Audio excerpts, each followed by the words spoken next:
So we'll do the fun stuff first. Okay. Tell me who you are. What do you do out here in Corpus Christi? All right, well, my name is Bob Paulison. I'm the executive director of the Coastal Bend Industry Association. So it's a regional industry group, currently has 21 members.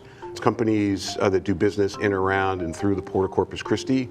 So we're talking about the refiners, the chemical manufacturers, the midstream folks that run the crude terminals and liquefied natural gas terminals, and the Port of Corpus Christi itself as the hub of really the economic activity here in the region. That's a big responsibility, It is. It's a big group. Really we're all about trying to maintain a stable business climate, a good business climate, good attitudes towards manufacturing and industry. It's important to the member companies to be good corporate neighbors and good residents of the area. And so most of the time we're working on water supply, air quality, band estuary health, workforce development, and community emergency preparedness. There's been a lot of chatter around industry and the water crisis here in Corpus Christi. A lot of folks have been very vocal about the frustrations they've had with industry. I'm so sick of this area being sacrificed to the highest bidder. Talk to me a little bit about what are conversations that you are having with these different companies about the water crisis here in the city? Water supply is super critical to some of the industries who are members of CBIA. In that regard, we're mostly talking about the refiners and the chemical companies, right? They use a lot of water, and folks know that they use a lot of water. The companies themselves are well aware that they use a lot of water. That economic activity is really a large part of the regional economy. And so the conversation we want to have, and we have been having with folks, is that we're responsible users of water. We don't waste water. Honestly, the companies who are the large users of water have an economic incentive for efficient use of water, right? So water is an input, a process input to what they manufacture. And so it costs money. And they compete in global markets. And so they have to be efficient. So they're constantly looking at all of the resources that go into their processes to make sure that they're being efficient. And so over time, what you see is reduced amount of water to process oil or make chemicals. I think that's important for people to know. Since we've been in this environment, they're working doubly hard to reduce the amount of water that they consume, find additional efficiencies, find new sources of water by either collecting storm water or repurposing wastewater and recycling it back through their processes and that sort of thing. It's important to be part of the community, and it's important to do our fair share to make sure that we extend the water supply as long as possible. One of the things that was really helpful when we spoke a couple weeks ago was you sort of walking me through, in layman terms, why exactly some of these manufacturing companies, refineries, are using so much water. Can you give me an example, like just so for people who don't understand? Right. Why is there so much water used? Okay, so the process companies use water for cleaning product, for processing, to produce steam that's used in the processing of whatever resource that they're processing, and then also to cool down, for cooling of the product. And that's at various stages in the process. So a lot of the water that's consumed is used for cooling. If the plant's running at a certain level, there's a certain amount of cooling that needs to be done, and there's very little leeway for the companies to cut back a lot on the amount of water they use if the plant's operating. Can you give me an example, like specifically, like give me an example of a product and walk me through that process? What does that look like? So if you're refining crude oil, right? Crude oil comes in, it's a natural product. It's got dirt and other contaminants in it, and it needs to be cleaned before it goes through the refining process. And then it needs to be heated up, and then as it's distilled, and then run through the other various processes at the refinery, it either needs to be cleaned some more or cooled down for the next step, et cetera. At each step of the way, you're using water in those three basic needs, right? And similar, although not the same, with chemical companies, right? They take in a natural gas liquid, they'll go ahead and run a process. That process chemically may require some water. It will create heat. It'll require water for cooling, and so that's what's happening at the plants. If we reach level 4 of this water crisis in the contingency plan that the city has put out, what does that mean for the industries? That's still an open question. The plants are all working on that very hard to try to figure out what that means. There will be plants that will likely shut down, to there are other plants that will likely have to cut back by shutting down units. And what that translates into is job losses, property tax, the valuations of the plants go down if they're not able to produce as much, right? They're less valuable, so that impacts property taxes. And that ripples through the economy. And so it's going to be less sales taxes, less throughput through the Port of Corpus Christi. The Drought Contingency Plan has been around for quite a while. City Council voted to renew it. And in that process, there were a lot of changes to it, right? So basically, we've got 4 stages. Stage, 1, 2, 3, and 4. Stage 4 is the one that everybody is concerned about right now. Stage 4 is has 2 components. Level 1 emergency, which occurs when the area gets into 180 days left of supply. And everybody's concerned about that because the way that the plan calls to deal with that is that there are allocations of water, right? So everybody, residents, businesses, industry, everybody gets told you have a certain amount of water, right? It's usually, it's envisioned as a percentage of your normal usage, and that's how we extend the supply even longer. The other level, I think is a level 2, is really an infrastructure kind of issue, like a pipe breaks or the pumps break on the Mary Roads pipeline and there's a reduction, or there's some issue with the water treatment plant. There's something that is impacting the city's ability to deliver water to customers, and they'll declare an emergency, the word will go out, they'll set certain limits on based on how much they can actually supply, and that'll last for as long as it takes to repair the malfunction and get back up to 100% service. But specifically, what does that mean? What does level 4 mean for the industry? Well, level 4 is important because that's the physical allocation of water, right, which we commonly refer to as curtailments.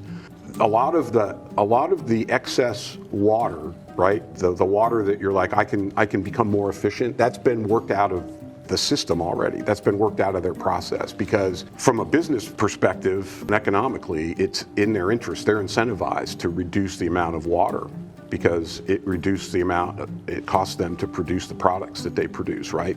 So they'll make more money as they sell the products that they produce. So when you're getting to physical curtailments, you're talking about a percentage that may or may not be sustainable by a plant. And it depends on what kind of plant we're talking about, whether it's a refinery or it's a chemical plant, and how they're set up to operate even. No 2 plants are the same. They were built at different times, they process different products, they were designed to work in, although fundamentally the same way, in different ways, right? Depending on what that company saw as an opportunity in the marketplace. Well, then give me an example with the refinery. What does that look like if we're reaching critically low levels, there's 180 days left, what are they going to do? Okay, well, I'm going to start with a chemical plant first. If there's an allocation at 25%, some of the plants may have to shut down right away. They don't have the ability to scale back, right? One of the common misunderstandings in the public, and even among leadership here in the city, is that there's a dial where you can dial back gracefully. I tell you 25%, you dial back 25%, so you're making 25% less of whatever you're making, whether it's jet fuel, gasoline, diesel, or one of the chemicals that we make to supply to other manufacturers. And oftentimes that's not the case at all. There's a certain amount of water, there's a certain amount of flexibility, but the plant managers are extremely concerned at a 25% reduction in available water. That will cause almost immediate shutdown of a plant, or at a minimum, when we're talking refineries, perhaps shutdowns of units, right, whole units at a plant, which will impact kind of what they can make, how efficient they can be, how many workers they need. So when we get to the curtailment question, it's all about what's that curtailment going to be, and then each individual company is trying to figure out right now how they can adapt to that new level as gracefully as possible, keeping as much of their plant operating as possible. That's still an open question. The plants are all working on that very hard to try to figure out what that means. There will be plants that will likely shut down, to there are other plants that will likely have to cut back by shutting down units. And what that translates into is job losses, property tax, the valuations of the plants go down if they're not able to produce as much, right? They're less valuable, so that impacts property taxes, and that ripples through the economy. And so it's going to be less sales taxes, less throughput through the Port of Corpus Christi. So just so I'm clear, and that is very alarming, just so I'm clear, what I'm hearing you say is that there are some of these businesses, some of these industries that are able to cut back their water use. But for some of them, that's not even a discussion. They're just going to have to shut down. That's correct. And you got to remember that when a plant shuts down, the marketplace, right, the demand in the marketplace is the same. And so the production will be directed someplace else. And so the real risk to the region is that if a plant shuts down, what are the chances it's going to open back up or it's going to stay shut down? That's the real question. We don't want to alarm anybody by that. And I want to keep emphasizing that the companies are working extremely hard to make sure that that does not happen.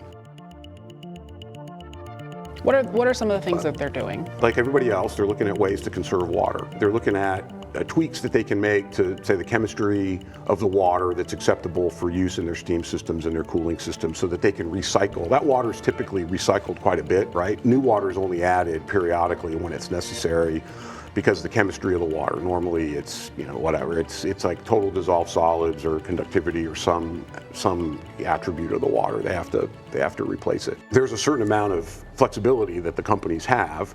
Now it's undesirable to use lower quality water longer because it adds maintenance, it adds more potential for corrosion to the metals that are involved in the cooling towers, etc. But they'll do that because they can cycle the water through the cooling towers more. All the companies have wastewater treatment plants just like the city does. They're looking at, can I reroute effluent outflow from my wastewater treatment plants back into my production plant and use that water to operate my cooling towers, right? They're looking at collecting stormwater and maybe collecting it and storing it so that they don't have to use the municipal system to have water for firefighting. And if they have property, they're looking at drilling wells, just like everybody else is. It's a great time to be a well driller in South Texas these days. The other thing that they're doing is that when a plant enters a maintenance turnaround, which is an extended maintenance period, there are opportunities to incorporate new technologies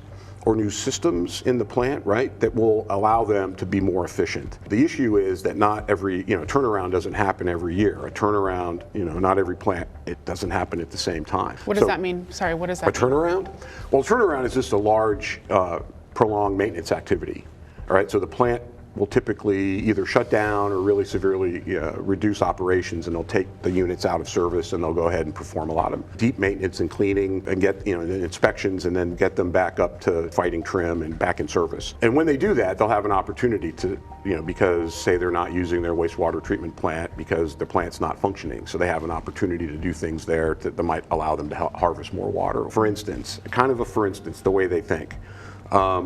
Back when Cheniere was first looking at coming here, they were using the cooling technology for the turbines they used to power their facility that used a certain amount of water. Then their turbine provider introduced a new technology that was available, which they chose to incorporate, that reduced their water consumption or their planned water consumption by 90%. Wow. All right.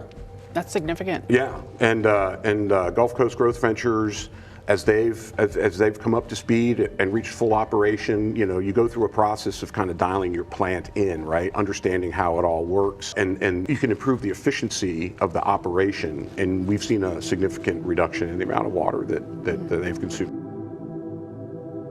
I'm going to pivot a little bit. One of the things that has come up several times at City Council, for example, that the public is saying is, some of these industries are paying a fee to essentially use as much water as they want. Talk to me about that. Okay. Yeah, one of the most misunderstood programs related to water that there could possibly be, and it's got a bad name, is called the Drought Surcharge Exemption Fee. What it really is it's a surcharge that large volume water users are paying every day on every gallon of water that they use, right? So it's set on a per 1,000 gallon use basis, but they pay it on every gallon of water that they use. And what that does is it protects them from surcharges that might be imposed under the drought contingency plan by City Council. It's part of the limited flexibility that the plants have to respond on short notice to things like a surcharge or a reduction in demand, right? So the conversation occurred back in 2018. They're like, look, the city of Corpus Christi has never, ever, ever imposed a surcharge, right? Even in this current situation, the city council has not approved a surcharge on anyone. And so we said, look, if, we need assured access to water, and the possibility of a surcharge from council, the way that it's set up in the drought contingency plan, creates a lot of uncertainty for us. And what we would prefer is to eliminate that uncertainty by paying a lesser amount, but all the time, on all the water that we use. That was seen as a win-win by industry and the city. And that money gets paid and is accumulates in an account and is available for the city to use as capital for a water project. Now, the other point I want to make is that oftentimes it gets talked about it can only be used for desalination, and that's incorrect. So it's any water supply, but it's the capital part only, right? Not operating expenses. The money that the city would have to spend to actually build a project, right? Whether that's a desal plant or a pipeline or a well field or whatever it is. I think one of the points is, I think generally most people can agree, city council, the industry, and residents can agree that yes, industry should be paying a fee. I think part of the frustration from residents is that the fee is a few dimes per 1,000 gallons of water use. Do you think that fee is fair? Yes, I do. It was a negotiated fee, and there's opportunities for the city to renegotiate it. It's got an escalator in it to account for inflation, right, or price increases over time. I think it's a good deal for the city, to be quite honest. It's a win-win. It provides stability and certainty to the companies, and it provides a mechanism to collect capital for water projects that the city needs so that the city can stay ahead of growing water demands. Now, going back to 2018 when that fee was adopted, lost in the conversation today, that fee was seen as a game changer because although it's an additional fee and it seems relatively small, it's in addition to the rates that industry pays today, right? Also lost in the conversation a lot today is that water utility is paid for by ratepayers, right? All the customers through water rates pay for the system. And over time, what that means is that they're investing in the system. And industry, just like residents and regular commercial businesses, through their rates, which are based on the cost of service of that utility, are paying. So it's not like the water is free and it's only, that the 31 cents is the only thing that they're paying. That 31 cents is a surcharge that they are paying on every gallon of water over and above what they pay, the substantial amounts that they pay, just like everybody else, for the use of the water from the system. So, more specifically, what residents are frustrated at is not necessarily the fee, but it's the fact that industry is making a lot of money from the products that they are basically selling, and that is what frustrates people. They're saying, you're making so much money, but you're only paying a fraction of what you are actually making. So what would you say to residents who are saying you're making millions, billions of dollars a year, meanwhile I'm not making even a fraction of that and I have to pay a fee? Well, again, they're not paying a fee. They're paying a rate, just like the companies are paying a rate. The system is supported by the customers who use it. So I get the desire to want to direct the conversation in that you guys make, the companies make a lot of money and I don't, so you should pay more. But the system is set up so that the users of the system on a proportional basis pay for the parts of the system that they use and the water that they consume. And that's how that system is set up. And so from that perspective, I think that industry, just like everybody else, pays their fair share for the water that they consume. I'm gonna have to jump in. The thing that I wanted to kind of clarify is I think that you're right. A lot of people don't understand the drought exemption surcharge, correct? Because at the end of the day, we are in stage 3. Stage 3 calls for approximately a 15% reduction in water use, correct? But industry does not have to reduce consumption by 15%, and I think you've explained fairly well. So how would you kind of explain to people this fee is not about us not having the same restrictions as everyone else, because there's no restriction for industry in stage 3, correct? There's the same restrictions apply to industry that apply to everybody else. Right. Don't water your grass. So, right. So getting back to the drought contingency plan, the drought contingency plan addresses non-essential water use. It's watering grass, it's washing your car, it's that sort of stuff. that applies to industry just like everybody else. The problem with that is that there's 14 large volume users, and they learned decades ago to minimize the amount of landscape watering that they do. But they cut back if they have landscape watering. They reduce the amount of vehicle washes that they do to only those that are necessary. They participate in the same activities that everybody else does. And again, I mean, the surcharge is really kind of completely separate. The same provisions that apply to residents and commercial users apply to industrial users all throughout the plan. Well, let me ask you this, because, I mean, you heard Isabella Razia this week say industry uses more than 80% of our water, et cetera, et cetera. I don't believe that that's entirely accurate. No. But if industry... I'll answer that question. How much we don't use 80%. Industry does not use 80%. The large volume users, all of them, and not just like the refiners and chemical companies, but everybody who's considered a large volume user. Last year, the industrial use was in both Nueces and San Pat County. Everybody that's billed by either the City of Corpus Christi or San Pat Municipal Water District was about 55%. And that's up, it's gone up. Typically it's about 50%. But as we've been in the conservation mode, the reason that you focus on watering your lawn and not washing your car is that when you're applying that across 500,000 users, right, it adds up a lot faster than any conservation activity than one of, say, 14 to 18 large volume users can have. Talk to me about the conversations that are happening at the state and perhaps even the federal level to find solutions if the City of Corpus Christi is unable to solve this. We just got back from Washington, we the chamber, right? It was the Coastal Bend to DC trip. I mean, people up and down the chain, as we say, whether it's corporate leadership or state leadership or federal leadership, is well aware of what's going on down here, and everybody's very concerned. Corpus Christi tends to punch above its weight in terms of impact of the products that we produce here, right? A lot of jet fuel for Dallas, a lot of gasoline and diesel for South Texas, refrigerants out of Comores for not just here but around the world. I mean, there's a lot. So people are looking at every option that's available.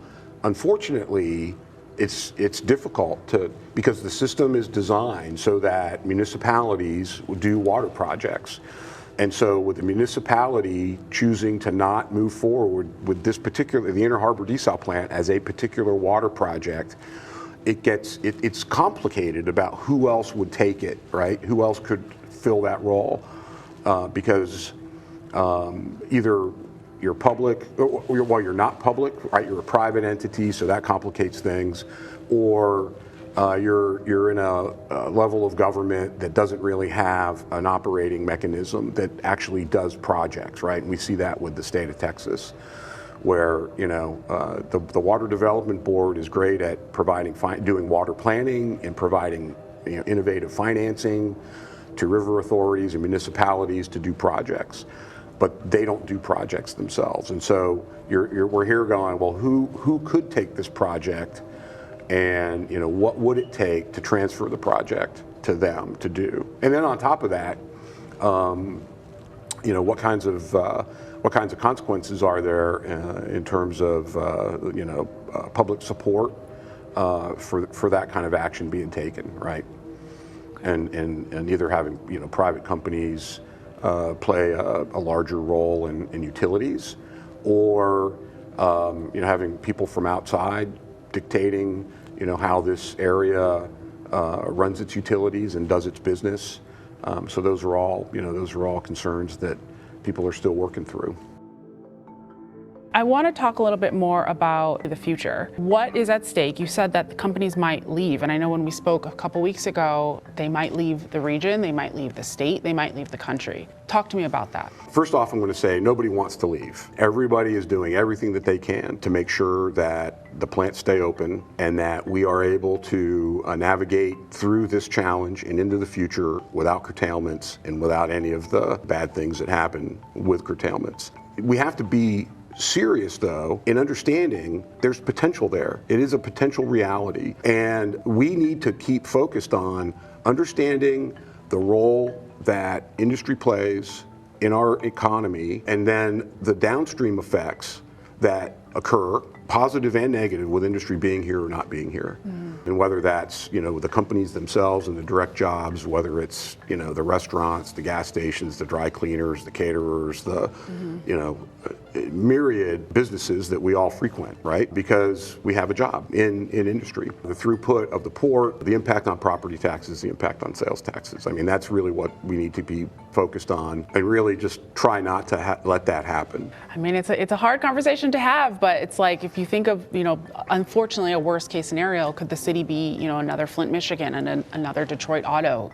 Is that a potential future of this area? I don't think that that's in the cards for us. Our natural resources around here are oil and gas, and those have value. And the industries that are here add value to those products. They take them from their natural state and they convert them into something that's more useful, that has more value. And that's going to continue. Now, it will be painful if we get to the point where plants have to shut down. And then that's an entirely different decision that those larger companies need to make, whether or not it's still worth it to be located in Corpus Christi. But the presence of natural resources really are to our advantage. As a city and as a region, we need to appreciate how important it is to remain competitive in a global environment. And that's our job as leadership, as residents, to understand we've got great natural resources and we've got great opportunities. We need to understand that we need to stay competitive. And I think that helps, frame the conversation in a productive way. Yeah, I mean, so as long as there are natural resources here, there will be the consumption of water, essentially, to be able to clean them. Yeah, to clean and process them. That's the reality. I mean, to get back to the drought surcharge fee, right? The whole purpose of that was to put us in a position to always be ready to bring water supplies on in advance of when we actually needed them to be available, right? So that we could look to the future and be in a position where we could start to take action to meet the needs that were coming, so that we were not in a situation where we were anxious about scarcity, right? I mean, it's a well-worn phrase around here that Corpus Christi sits on the edge of the wild horse desert. I mean, for decades, the area has been aware that periods of drought occur and that stresses out the water supply system. And so 10 years ago, during the last drought, the focus was on, not just the short-term addition of supplies to meet the immediate need, but to develop a portfolio approach and all of the above strategy, and provide the resources to the water provider to be able to take action in advance of a crisis so that we could all just stay relaxed. It hasn't worked out that way for a lot of reasons. Frankly, we don't dwell on that too much. The companies, the plant managers and everybody that works on all those plants, in addition to engineers, they're business people, they're senior leaders in their companies. At heart, they're problem solvers. We're like, work the problem. And we cannot be driving using the rearview mirror. What's happened has happened. We are where we are, and our responsibility is to accept where we are, work together collaboratively to solve the problem. Right, solution-oriented. Absolutely.